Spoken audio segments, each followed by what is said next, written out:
pouvoir d'achat, concurrence. C'est évidemment une question qui est au cœur du modèle. Il y a des intérêts économiques, il y a des intérêts politiques. On est en Nouvelle-Calédonie et c'est une terre de consensus.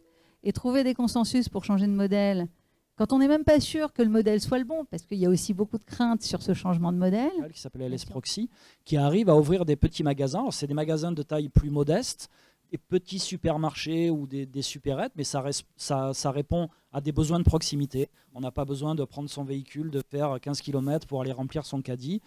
Ça répond aussi à des besoins et on s'aperçoit quand même que l'action de l'autorité de concurrence permet de maintenir cette diversité de différents formats de commerce sur le territoire. Nous, on prend 200 francs CFP. Une bouteille de whisky qui vaut 5000 francs, on prend 200 francs CFP. Voilà, on ne prend pas 2000 francs.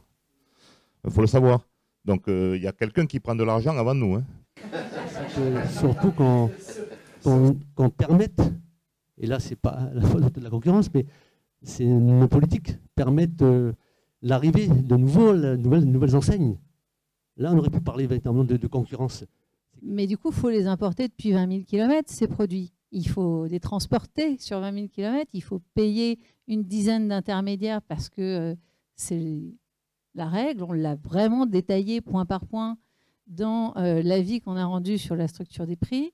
Et nous, on pense que dans les axes d'amélioration et de baisse des prix, il pourrait y avoir davantage de partenariats commerciaux dans la zone Pacifique. Alors, et donc l'autorité, la Commission européenne les a sanctionnés grâce à la clémence.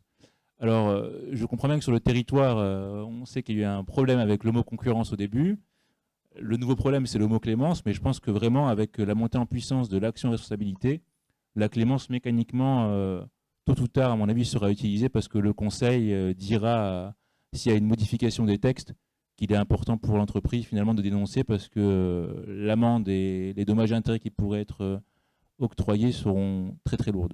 Alors, je voulais rapidement parler également des pratiques des remises différées, qui est un peu une spécificité locale également. En fait, quand on regarde le code calédonien, il y a plein d'éléments sur lesquels, franchement, quand on lit, on se dit, déjà en étant des spécialistes des textes, on n'arrive pas à comprendre, mais alors on imagine le chef d'entreprise. L'idée d'un groupe, la sanction peut être extrêmement lourde. Là, concrètement, on parlait de plusieurs milliards d'hypothèses de sanctions.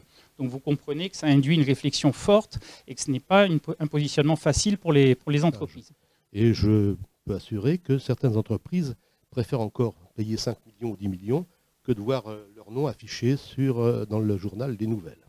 L'autorité de la concurrence de la Nouvelle-Calédonie, elle est absolument certaine que la politique de la concurrence peut parfaitement s'articuler avec une politique commerciale adaptée, avec une politique industrielle qui puisse favoriser la croissance de la Nouvelle-Calédonie en définissant des secteurs stratégiques et prioritaires, qui nécessiteront alors des protections, des investissements, des aides.